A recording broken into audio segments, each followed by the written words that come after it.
So at the end of 2017, I decided to do a remix slash cover of a very famous song called Techno Syndrome. I'm pretty sure you've probably heard of it, especially if you're anywhere near my age group, because it's associated with Mortal Kombat. It's actually more commonly known nowadays as the Mortal Kombat theme song, but the actual track is called Techno Syndrome. So today we're going to talk about my remix. We'll go through the Ableton project. I'll talk about my inspiration for everything, how I came across getting a hold of all the sound effects and everything else that I needed. And yeah, we'll go from there. So stay tuned.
Yeah, so that was Mortal Monday in 1993 when Mortal Kombat came to home consoles. If you watched that ad, I kind of remember it. I was probably 12 around that time. Actually, it would have been 12. And I kind of remember the ad, but I don't remember it.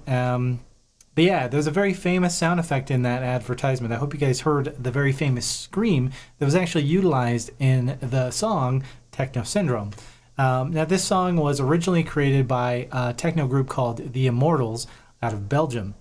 I didn't actually know that at the time, obviously. I was a kid. But yeah, so I've done a little bit of research, and basically those guys, one of them I think went on and did Lords of Acid or formed Lords of Acid. And they've done some other things. So, I mean, yeah, thank you to those guys for creating such an amazing song. So, basically, for me, we're going to go through the Ableton project here in just a second. I'm going to kind of do a little bit of background for how I came up with the idea, what I'm using, and go through how I came across the sound effects and everything. If you're interested in just the breakdown of the Ableton project, I'll put a link in the description, so check that out. Yeah, so basically what we have is my Ableton project. We'll go through this in a second, but initially I wanted to talk about where I came up with the idea. And that coincided with actually the release of the JV1080, which is here in the Roland Cloud suite of plugins. I've been a Roland Cloud subscriber for a while. I think it's nice, but you know, it's up to you. But anyways, the JV1080 was released towards the end of last year, and I got to playing with this. The JV1080 was a synthesizer that I had always heard about. You know, for example, watching the top 20 synths of all time ever from SonicState.com. That is a cool little web series, and they go through some of the most famous synthesizers ever. This was on that list, and it was something that like I said, I knew about, but I never knew what one sounded like until it came out on the cloud service. So I started playing through some of the sounds, and I realized, oh, there's like a cool orchestral type stabby sound, and it's kind of close to what's on the sound canvas. And originally I was like, the sound canvas had kind of given me the idea to do this, but that was months ago. And then when the JV1080 came out, it just kind of got bigger in my brain, and I decided, oh, cool. So yeah, maybe let's do a remix now. So there's a couple of problems. One problem is, how do I get the sound effects for all the game sounds that were used in the track? Well, that was a problem because initially I thought, well, I've got the game on Xbox 360 on the arcade, and I still have a 360, and with a bunch of the arcade games that I downloaded off of there back in the day. Mortal Kombat 1, 2, and 3 were among those. So I checked out the game, and obviously I found that you can't get the sound effects on there. I think you can do it on some of the console versions, but I don't know for sure because I don't have any of those. So what I ended up doing actually was I went and purchased the games off of goodoldgames.com. That's a super cool website where you can download ancient PC games, and as you can see here, I have a couple here like Descent, Mega Race, and then of course Mortal Kombat. Now I bought this as a 3-pack. I got Mortal Kombat 1, 2, and 3 for like, I don't know, $5. Like they were having a sale, I think, because of the New Year or Christmas or something. So anyways, once I installed the game, the first thing I did is I ran the game, and coming into the files here on the desktop in the Mortal Kombat folder, I find this MK1 folder, and in here I see graphics. Oh, SFX, sound effects, cool. What's in there? Oh, it's frickin' Mortal Kombat sounds from the game, right? Like, how cool is all this?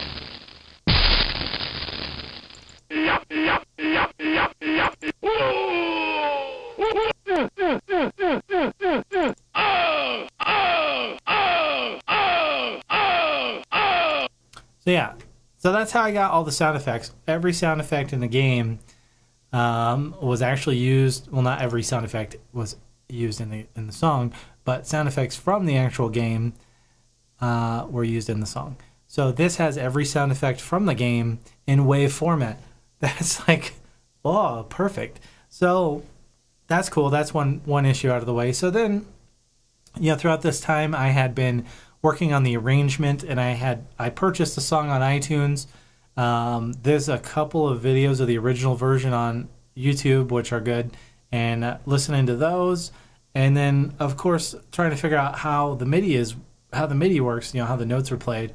There's a lot of MIDI videos actually of people using some MIDI program, and I kind of looked at those and saw how it was done, and I recreated the sequences. So I've got sound effects, I've got MIDI sequences for the song, and the last thing that I needed was that scream.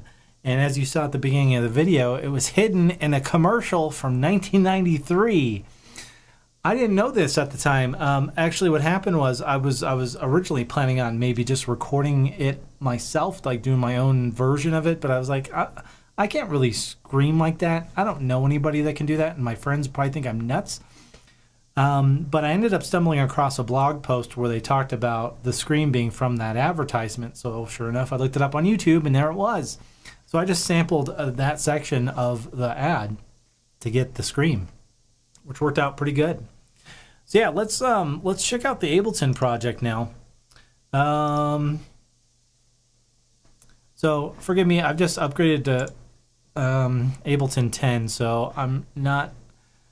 If I screw up on a few things, it's because I'm still new to 10.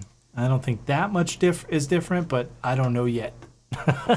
Because this is going to be probably the first time I've been in it for an extended period.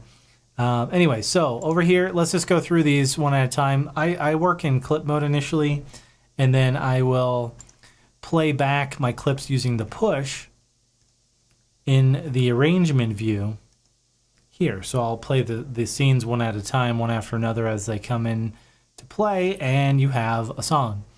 So anyways, going from left to right, this on the far left, don't worry about this. This is audio. This is a dummy audio track, so I can send it through separate outs and get audio into the video here for this. So this is not, don't worry about this. So over here we've got the kick drum, and I'm using my favorite kick plugin. It's called Kick 2, and if I can find my mouse. There we go. So I'm using a 138 Trance 06 kick drum. I don't think I altered anything on this. I think this is just the preset. But the Kick 2 plugin is awesome for customizing kicks or creating them from scratch. So thank you, Sonic Academy. You guys are awesome. And yeah, so over here we've got some EQ and compressor. Next is some hi-hats. Now I've got these grouped together, And this will actually, I can actually go through now since I'm on Ableton 10 and clean this up quite a bit and get these groups within groups, all that goodness. So I'm the happy owner of the TR-09, and I love it. I use it a lot, and this track is no exception.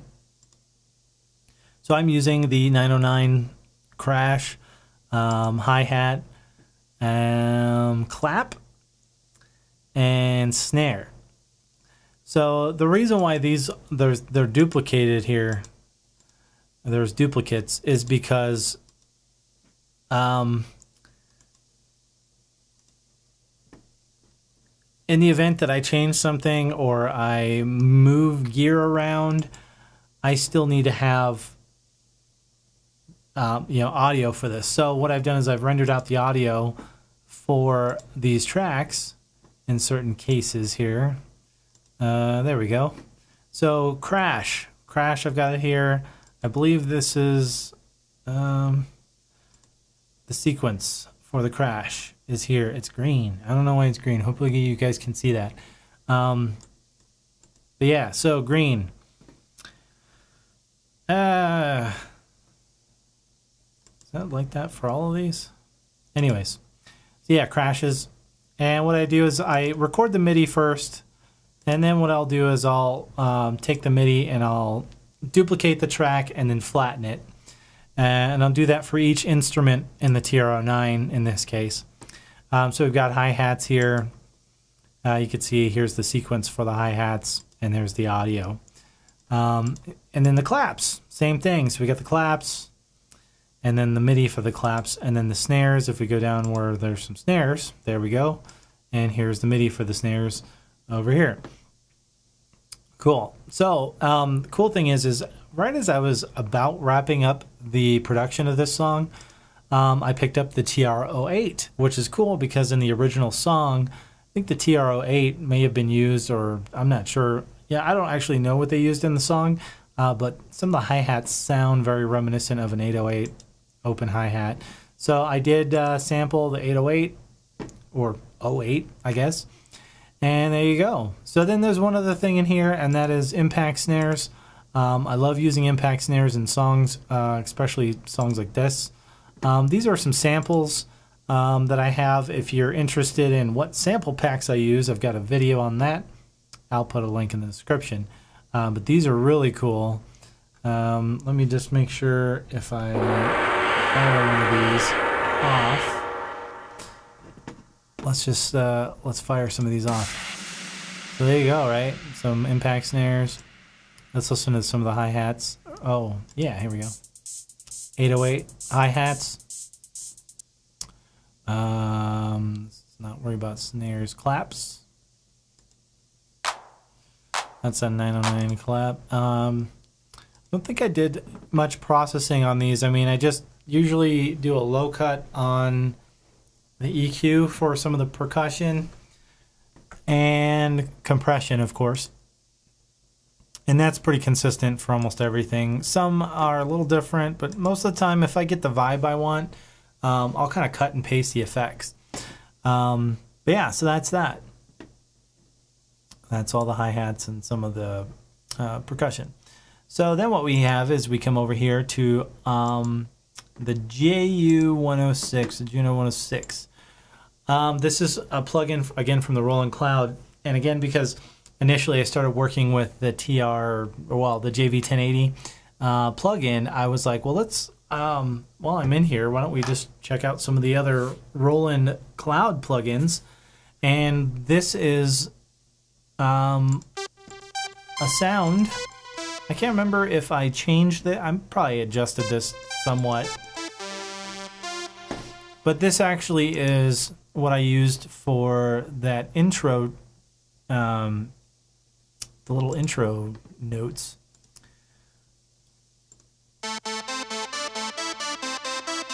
Right?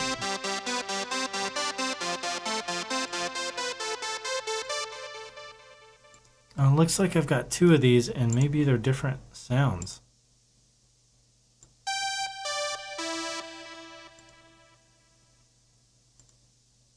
Anyway, it doesn't matter. So yeah, so JU 106. It's the one boutique that I need to get. I'll get it eventually.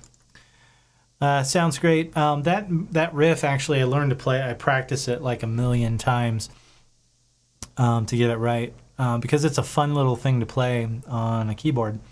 So then over here, I've got something labeled Omnibass. Now what this is Omnisphere. Let's open this up.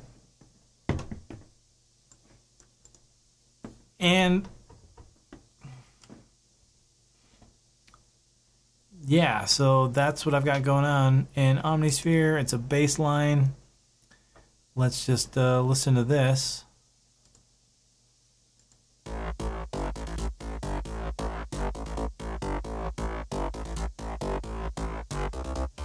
Now obviously, because this is using the plugin, we can see the MIDI notes here.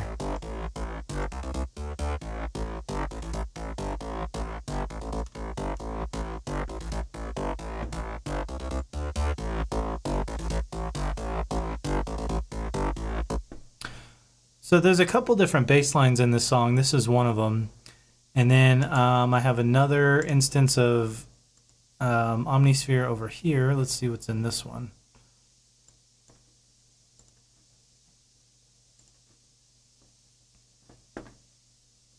So there you go. There's the patch for that. I think I just used, again, some presets. There's so many presets that sound really good in Omnisphere. But I may have tweaked a few things here and there. I don't remember. But yeah, you can come into Omnisphere and mess around here with the oscillators. The modulation section is just freaking nuts. Yeah. So let's hear what that one sounds like.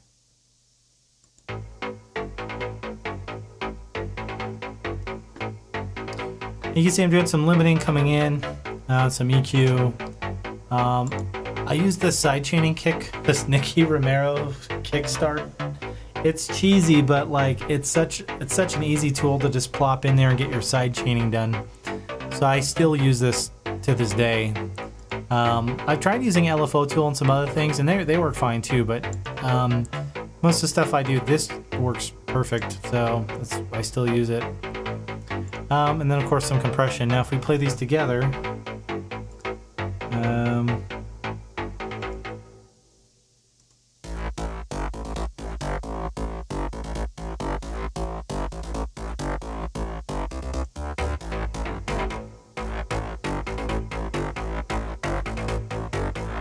we kind of start getting our bass line.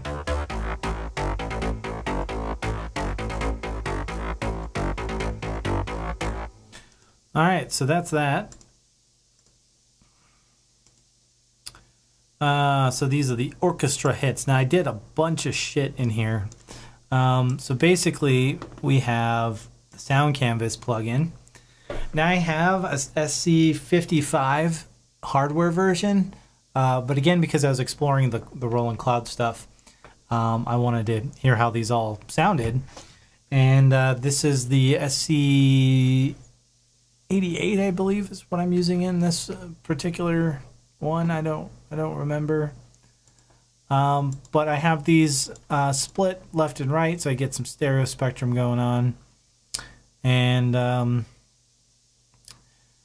we have the JV1080, which again is another. That's the main reason why I even started this. Let's see, edit. There we go. Look at this. Crazy edit windows, all kinds of stuff. Yeah, just a lot of fun. But yeah, this is just a JV Stabs, what I called that. One of these, I thought I used a System 8. Oh, you know what? It's over here, System 8. And we'll get into that in a second. But anyway, let's play some of these awesome orchestra hits. And what I'll do, you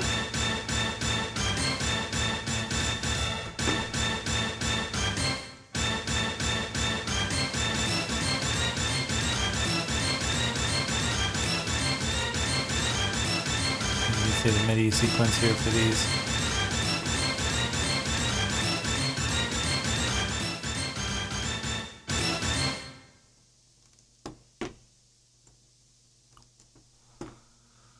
Oh, yep.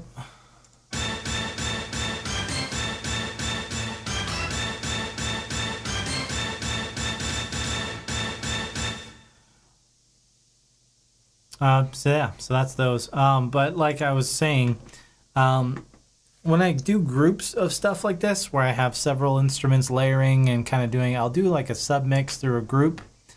And again, I played a little bit of limiting and low cut and some compression.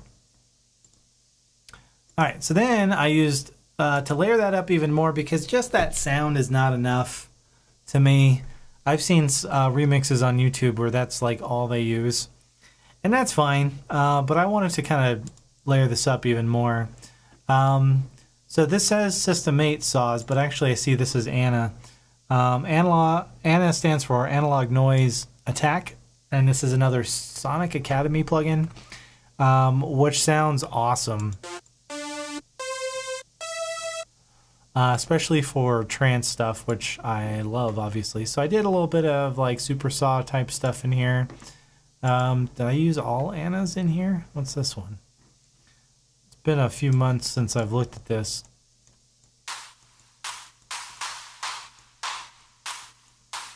Oh, crazy. That's like a clap. And then what's this one? System 8. Here we go. So I've thought about picking up a System 8. I don't know if I will. Maybe if I can get one for a good price at some point, because I think the plug out features are really cool. I'm not sure if any of the newer Roland Cloud stuff will work with the hardware. If it does, that's awesome, and it may persuade me to get one. But for now, what I'm using is the System 8 version from the Roland Cloud.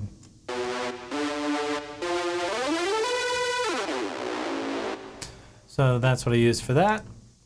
And then, so there's, like I said, so we've got several different sounds here kind of layered together. And when you play them all together,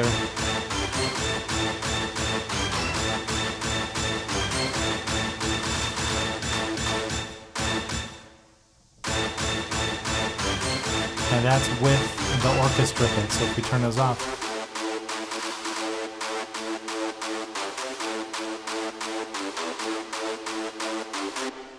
and then if we come down and play,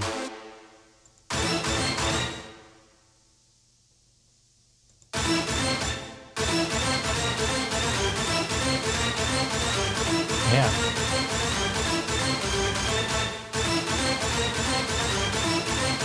pretty cool. So that's kind of the main nuts of the song, and you combine that with the bass over here.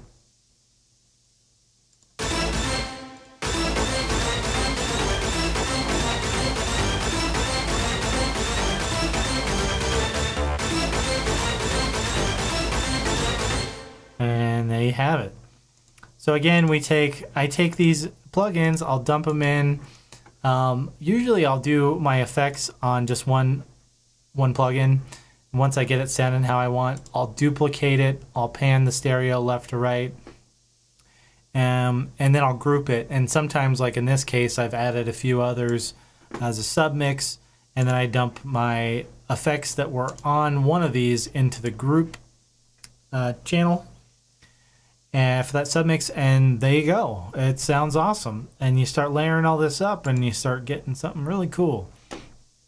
All right, so now we're going to talk about the sound effects. So I just have this in here as game voice, and the way this works again is we've got submix because I'm using like 3 different drum racks, and I've just dumped all the sound effects in, and I've copied it a couple different times so that I can do a few different things with different ones.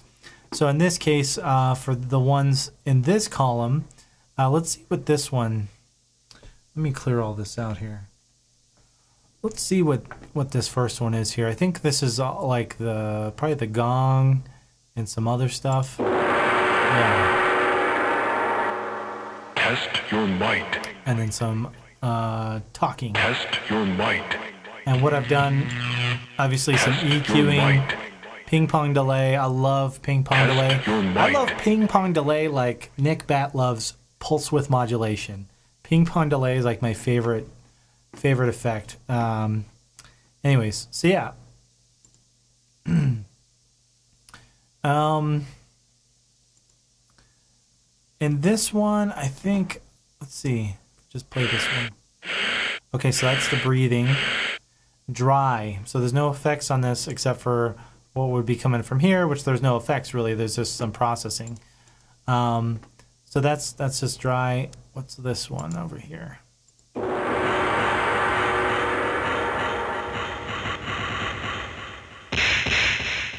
So that's got our snare and some other stuff. If you come in and you look at this,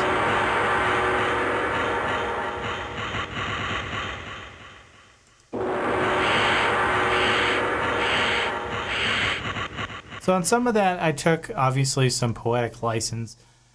This is very close to the original intro. I tried to do my best to make it sound almost exactly the same for the sound effects. You can see you got like the radiant lightning and the guy talking, the snare thing. It's not really even a snare. It's like it's like a punch that sounds like a snare, which is cool. That'd be fun to actually use that in a song. Yeah, so then as we go down, we just kind of get different sound effects.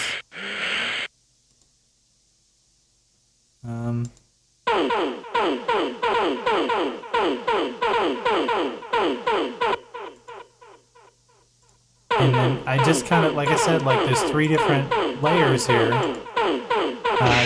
Doing a couple different things. Now, this isn't all necessary. I could have done this probably in one rack. But what happened was I started working on some stuff and I copied it and I just started tweaking it in a different way. And then I layered them and then I just left them. So that's how that works. And doing this was a lot of fun, although I had to listen to the original song like a million times because I tried to get the placement of the sounds exact and tried to pick. Now, with the exception of the very beginning, I made that sound a little bit different, but it's pretty close. But with that, other than that, all the sound effects in here are pretty close to what they are in the original song. So let me find. Test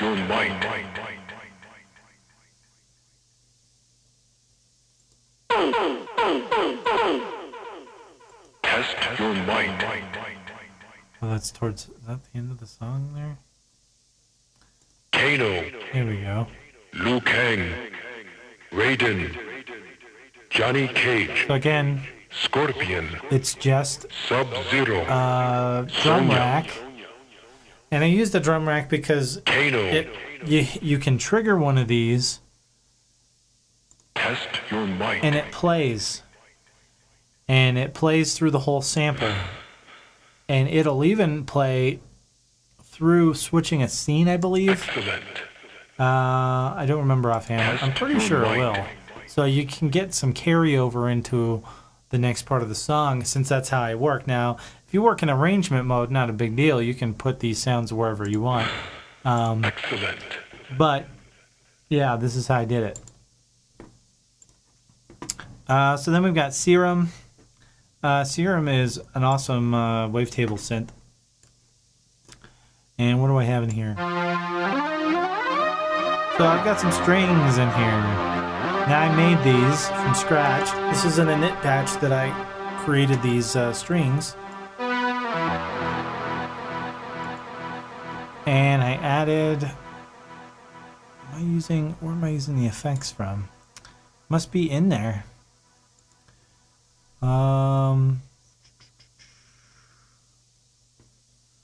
Forgive me, I don't know Serum super well. Here we go, effects. Yeah, so there we are. So that's the strings. We can hear these throughout the song in different parts. I mean, it's pretty subtle. Kano. Liu Kang. Oh, it's not even a string. Sorry. It's Johnny my Cage. wow Scorpion. part. Sub-Zero. Sonya. Initially, I was thinking about using the TB-03 or the TB-3. Kano. Liu Kang, But on this, Raiden, again, so we've got Serum. I'm doing Cage, a automation for the filter cutoff here. Limiter, some EQing, Kickstarter for the sidechain, and some compression. That's it. And I'm just using the internal effects. Liu Kang, Raiden, And Serum. Cage, So here's the MIDI for this. Sub-Zero, And we can see if we got envelope. Go to filter cutoff. You can see it. There it is. Liu Kang, Raiden, I think I tweaked this on the fly. Obviously, it looks like it. Sub-Zero, Sonya, Kano, Liu Kang, Yeah. So again, just different parts, different stuff going on.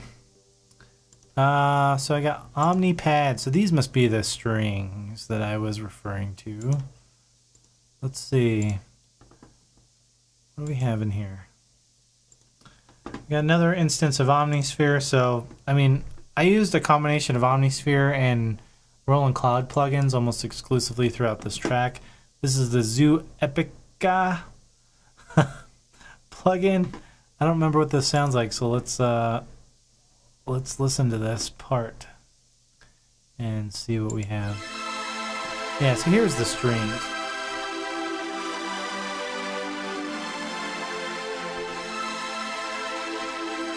And again, I don't remember if I did any tweaking. A lot of times I will come in here and mess with stuff.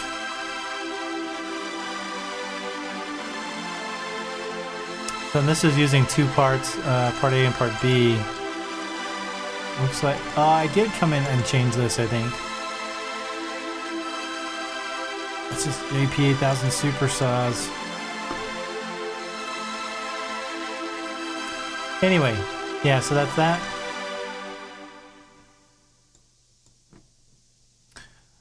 And let's see. Omni pads, Omni lead. There's another Omnisphere patch, yes.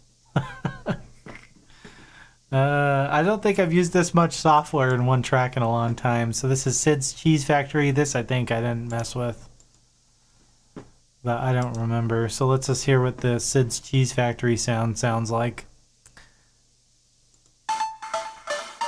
Ah, yes. I think I did mess with this preset. This part of the song in the original is it's almost like a sine wave, like bloopy sound. I couldn't actually make a good representation of that, so I took some poetic license and I changed the sound of this. It came out pretty good, and if you combine that with those string thingies and some sound effects, test your mind, right, and some bass, test your mind, test your mind, some hi-hats, test your mind, test your and some mind, kick drum. test your mind, test your mind. Right, so that's cool. You start getting a song there. And again, I mean, on most of these, I will do, and this is in almost every song that I make, I get the sounds. I either group them if I need to, or if they're a solo sound like this Serum, I've got my processing effects chain on here. A lot of times I'll use a limiter, not always. EQ to cut the lows out unless it's bass. But even then, sometimes I'll do some cutting on the super low end, so it doesn't get too muddy. And some side chaining when necessary, some compression, sometimes some effects, like the digital, like the ping pong delay that I love so much. And yeah, that's on almost every one of these with obviously varying settings. That's kind of the trick, in my opinion, is you get your sounds and you start sculpting them to fit and sound good layered. And I'm sure a lot of you have probably heard this a million times. Layering is the key to a lot of this stuff. So anyways, yeah, the Mortal Kombat shout. Let's hear it. So obviously that's by itself. You can probably hear some of the the crowd noise, and I bandpassed the shit out of this. If I take this off, and I take off this, and I take off the reverb, I messed with this for a good chunk of time to get it to sound not shitty. Because that sounds pretty shitty. If I just use that, you can't use that. That's unusable. So I tried a few things to get it to sound better. I think I did okay. If I could get a dry sample of that scream, I could definitely clean that part of the mix up. But yeah.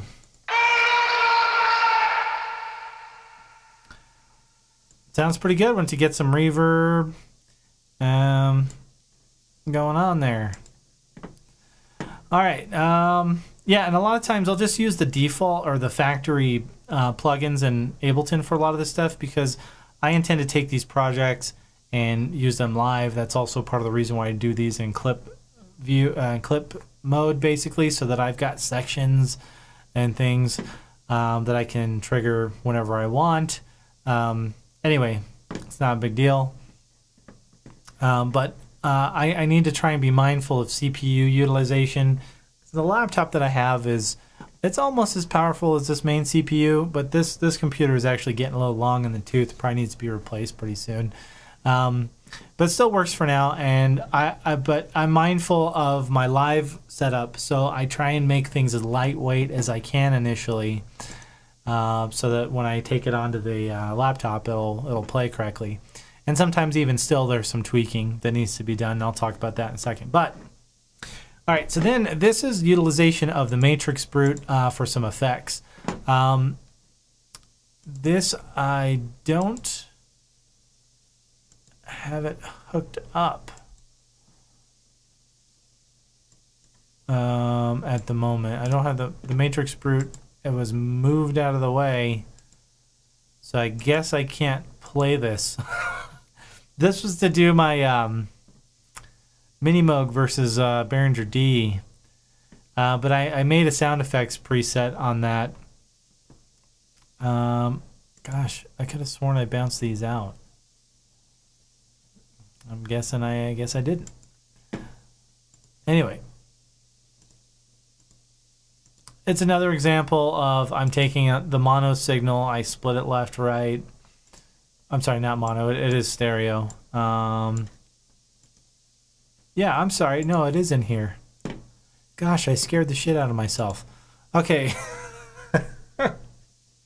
So yeah, I did bounce these out. So left and right, what you need when you do that, only one of the channels or tracks in here needs to have MIDI information because the audio will still come through the right channel and the left channel when you press a key. So what I did is I have this again is some effects, and I'm modulating. We're just doing a sweep here. It looks like I have the pitch bend and the modulation wheel, which had some parameters on the Matrix Brute. So if we listen to these, let's just hear what this sounds like. And so obviously it's going to play the audio that's recorded, but if you want to see the automation that was happening, this is it.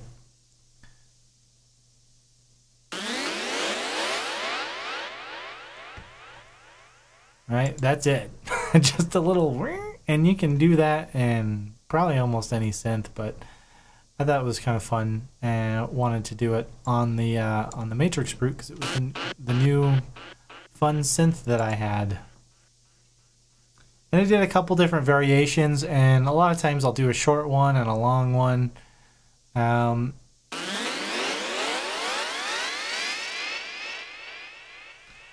you get that nice tail. And the way you get that actually is in the effects. So this is probably dry. Yeah. So I recorded this dry, the dry sound, and then added the effects. So if we come into here again and we shut off ping pong delay, Kickstarter, and the EQ, and then let's play one of these guys.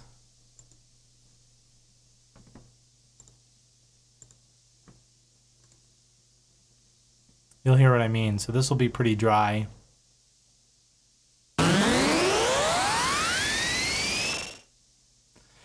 And I do that because, again, since I work in clip mode, when I transition, and this is a transition sound, I want the tail of that sound to carry over into the next scene once it's triggered. And the way I do that is by capturing the sounds dry from the synthesizers and then adding the effects to the bus, or not the bus, the submix, excuse me. So in the submix, in the grouping window, basically, that's where I added all these effects, and obviously you can hear the effect of that as we play it. You get a little bit of pumping action, some ping pong delay. Compression helps it sit in the mix, and so does the low cut on the EQ. So that's it. Wonderful. So again, this is one sound. What I will do if I ever need to take this track out live, I go back and I delete all the MIDI stuff and just leave the audio stuff. Although I am kind of rethinking that process at this point, I may start doing some performance stuff more in the style of like Kebu, where you have live synths on stage being triggered and playing certain parts by hand. So yeah, so some of this may change in the future, but anyway, that's a cool thing. We got some flexibility. All right, so then we have the AN1X. This is a synthesizer that I've recently fallen in love with. It's an old virtual analog. It sounds freaking awesome. It's in competition with the JP8000, and you can get similar results on each. I own both, but I have not spent enough time with either of them to really know which one I prefer more. But it doesn't matter because they're awesome virtual analogs from the late 90s. And the JP8000 has the best sounding super saw ever, I think, in my opinion. I think it sounds better than the AN1X, at least from what I've heard. I should probably maybe do a comparison on that and make a video about that. Let me know if you guys want me to do that. Anyway, so yeah.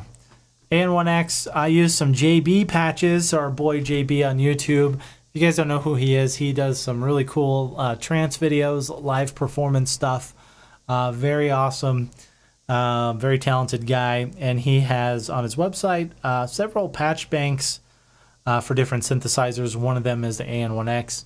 And I simply used one of his presets because it sounds friggin' awesome. So let's hear what that sounds like.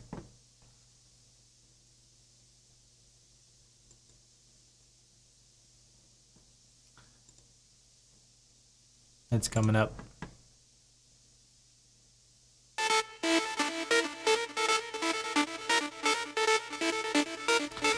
And again, same old dog, same tricks, right? Tiny bit of limiting, some EQing to shape the sound a little bit. This is a simple delay, Kickstarter, and some compression. And that's all she wrote. Now, if you take this and you play it together with, where was that other sound that I made? Was it this one? Yeah. All right, so this is that same part. And when these two kind of layer together, you get some coolness. Yeah, and this is as the track progresses, you get a certain number of bars of this sound, then coming in and layering with the AN1X, which obviously I don't have AN1X turned on right now, so I had sampled it. So there's that waveform and the MIDI. This was a hard part because there wasn't any of the MIDI songs that I saw on YouTube where people breaking this down, showing the MIDI notes for the Mortal Kombat song. I don't recall seeing one where they did this part this way, and this is how it is in the original song. So I kind of listened to it 100 billion times and think that I came very close, if not exact, I don't know, with that melody.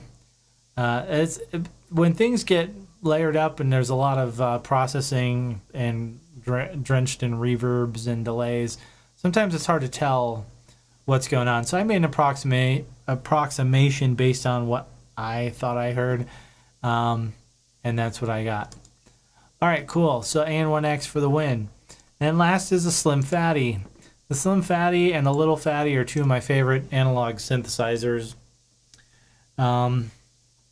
because I've had them almost since I started making music. When they came out, I was obsessed with electro house because that was kind of what was popular.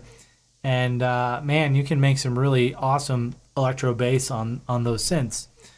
But I still use these all the time and a lot of stuff. And basically for this particular song, what I ended up using this for looks like some effects. So I created a patch, and this is the only thing I wish that they would add in Ableton. Why don't you give us a tab down here for notes, so that I could add notes on what patch this is, because I don't freaking remember now. But it's a sound that I created from scratch on there.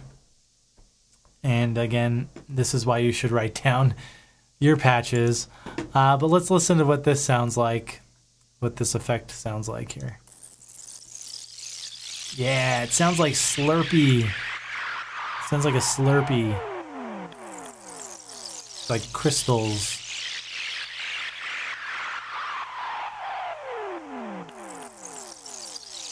And some of that is the processing that I've done. Let's see.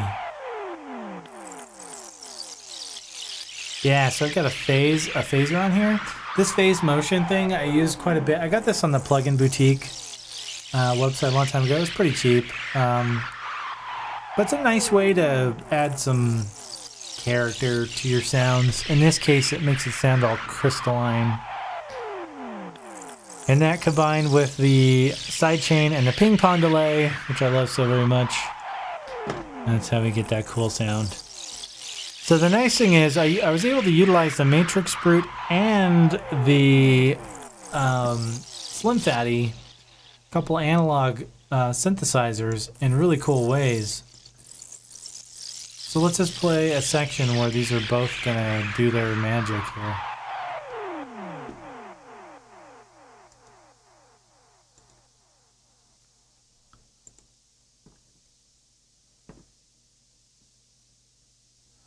And this would be at the end of the section, and then come back in.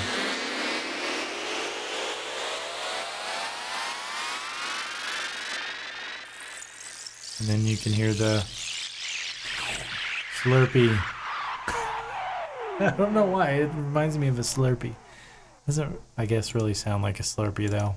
So that's it, guys. So then when you put it all together, you get the awesomeness that is Techno Syndrome. By myself, yours truly.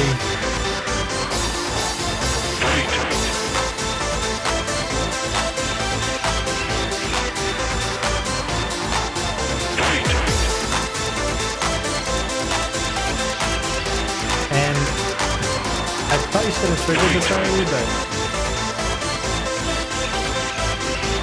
who cares?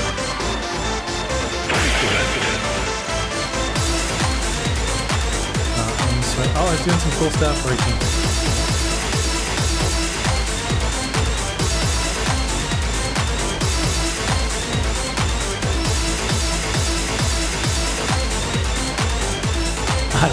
I'm a nerd. I love this shit. Test your might. Test your might.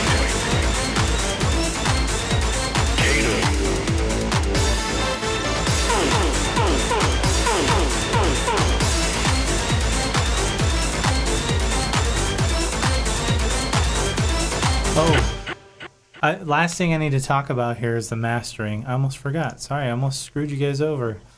Let's talk about the mastering on this track. So if we come in here, I'm a big Isotope fan, and I've been using Ozone since Ozone 4. I'm not sure how many years ago that was now. It's probably 3 or 4 years ago. I'm not sure, maybe more. Then I also have this really cool plugin. I'm not sure whether it's not. Oh, this should be registered. This is one of the problems when you load in a new DAW. Some of your shit doesn't register. Anyway, this is like, it's only like a $30 plugin. And what I use it for is when I'm doing my gain staging and throughout the mixing process, I try and make sure that I've got plenty of headroom on the master out. And then what I'll do is I'll dump something like this on here and I'll push up the signal. In this case, it looks like, does it say how much? No, but I pushed it up like, I don't know, a couple of dB on here.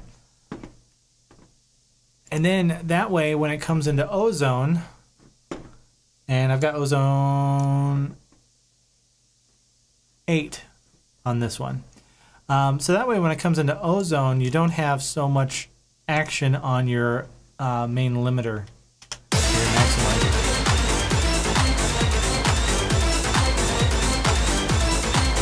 So if we turn this off, see, we're not even hitting it.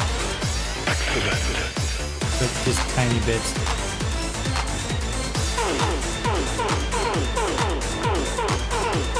We turn this back on.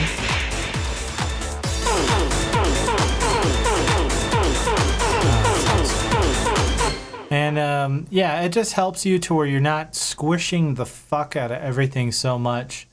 And I think it helps quite a bit. So anyway, Event Horizon, awesome plugin. Ozone 8. So in my the way this is my mastering chain, how I use Ozone normally, and this is almost every song I do similar to, or some variation of this. So on the main equalizer, I'll do a brick wall on the ultra high and ultra lows. Pretty much, let's see, where are we at? 32. This, I could probably drop that a tiny bit more. And it you know, it's all preference. The dynamics, this is basically a multi-band compressor. And what it allows you to do is to take different sections of the frequency spectrum and do like apply certain amounts of limiting. You can adjust these up and down. I tend to use the auto release, I think. I'm not an expert on how these work, but this is basically what glues everything together and allows you to adjust certain frequencies within the track as a whole to make it sound more like one thing, I guess, is the best way I can kind of explain that. Yeah, this is the glue. The dynamics, this multi-band compressor, basically, is one of the most important things, in my opinion, you can put on your mastering. So then I use a harmonic exciter to varying degrees. It's just a little bit more flavor to the overall sound. Then I have stereo imager, where I almost always pull back on the low frequencies because you don't want to spread those, like all your bass and stuff across the stereo spectrum. And I think that Roland, one of the Roland plugins is still phasing around there, so don't pay attention to that. But yeah, I will tend to add a little bit in the higher ranges and a tiny bit in the mid-range usually, but again, this is all subjective. You guys can do whatever you want here as long as it sounds good and you're not getting anything too wide, because if you get stuff too wide, what's going to happen is when somebody plays this on their phone, which has like a mono speaker, some of the sounds are not going to sound right because they're out of phase or they're out of range. And yeah, so just be mindful of that. And that's why it's also important to always listen on as many different monitor types as you can. Like I usually will listen to in my studio because I know what these sound like. But then I'll take it and I'll listen to it into my car, which has like a nice stereo. I'll listen to it on a surround sound system. I'll listen to it on my phone. And usually I think for my bass line, I'll use my car because it's got the best sound system other than what's actually in the studio here. And it's fairly real world. I mean, it may be, but like I try and listen on good shit and bad shit basically and make sure it all sounds the same. or well, you know, sounds good. Anyways, so then I've got some dynamic EQ. This is something I started using recently, where I will take certain frequencies and push them down. I'm sure if there's a way I can solo this band forward here.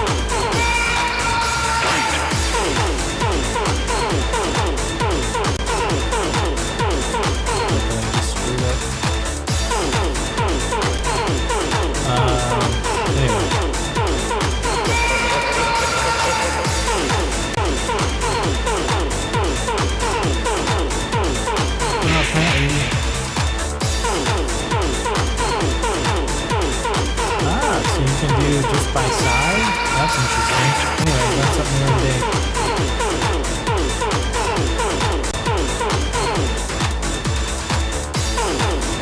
Might want that on the stereo. Anyway, so yeah. I think that's just some of the from the hi-hats to kind of pull that down a tiny bit. This is all minor stuff. In the mastering stage, you're not wanting to destroy everything. You should do, like, a lot of times I'll mix and I won't have any of this going on yet, and I'll try and mix the best I can before I get to this stage. And then you got your maximizer. Almost always I'll use learn threshold. I never use because I think that's a new thing, but I'll use the IRC version 4 and set it to modern. I will almost always pull my ceiling down to -3, sometimes -6. It depends on where this is going. If my master is going on to something that I think like streaming sites, things like that, you want to pull this down a little bit more. But yeah, at least -3 has been kind of what I've found is pretty nice. So the other thing is, when I'm getting to this stage, and I've got Ozone dropped on the master, I will do a mono solo. So this is mono playing, and I will go through for like an hour and work on the mix with it in mono. And again, this just makes sure that I don't have any issues with shit going way out to the sides, out of phase for anyone listening on a mono setup. This is extremely important if you intend for your track to get played anywhere, in a club, for example, because most of those are mono. I don't know what percentage, but I think it's pretty high. So you want your shit to sound good in mono. Yes, it's going to sound better in stereo. The average Joe's going to listen to it on their headphones, blah, blah, blah.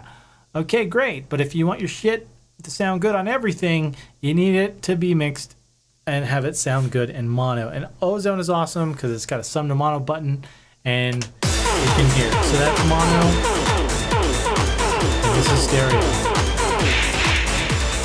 Mono, mono,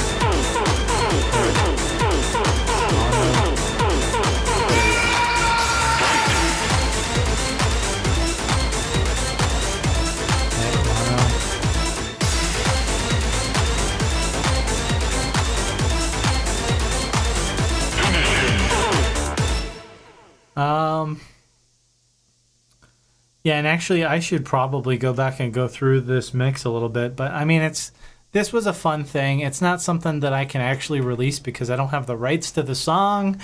Well, the song I could do as a cover, no problem. I don't think I need permission from the artist for that, since I'm not using any of the original recording. But where I would be in trouble is with, I think, using obviously the sampled scream from the Acclaim ad and the sound effects from the game. I don't think you can just use that shit in a song without clearing those. And yeah, sampling is a whole other thing. I don't do a lot of it because of the headaches. But in this case, I'm just putting this out there as a fun little thing. It's not going to be distributed. It's just on YouTube for you guys to enjoy. And this was my fun little project for it. So anyways, yeah, mix your shit in mono. If there's anything that you walk away from this video, of any kind of importance, I hope that you learned to mix your shit in mono. Because if you don't, you can have issues on all kinds of stuff. And your mixes sound better. What will happen is you will mix in mono and forget. And you'll get all the way through and everything's sounding good. And then you go and hit the stereo, put it back into stereo and it sounds even better. So mix your shit in mono and it will sound incredible on everything. There you go. All right, folks, so it's getting late. I need to go to bed. I got work tomorrow. Daylight savings just happened, so it's kicked my ass. It's almost midnight here, but technically this would be like 11 o'clock, which is like I'm always up late. But yeah, so it's always a hard adjustment, daylight savings. Anyways, yeah, that's it, folks. So any questions, comments, concerns, leave them down below. You know what to do there. If you like this video, considering subscribing to my channel, please, that'd be great. It's been a really awesome year so far, and I'm hoping to continue the momentum. Yeah, like the video if you liked it. If you didn't like it, there's a button for that. Although we'd strongly encourage you to hit the other one. But yeah, that's it. So, all right, guys, I'm done rambling. I don't know how to end these things yet. I need to find a way to end these smoothly. Bye.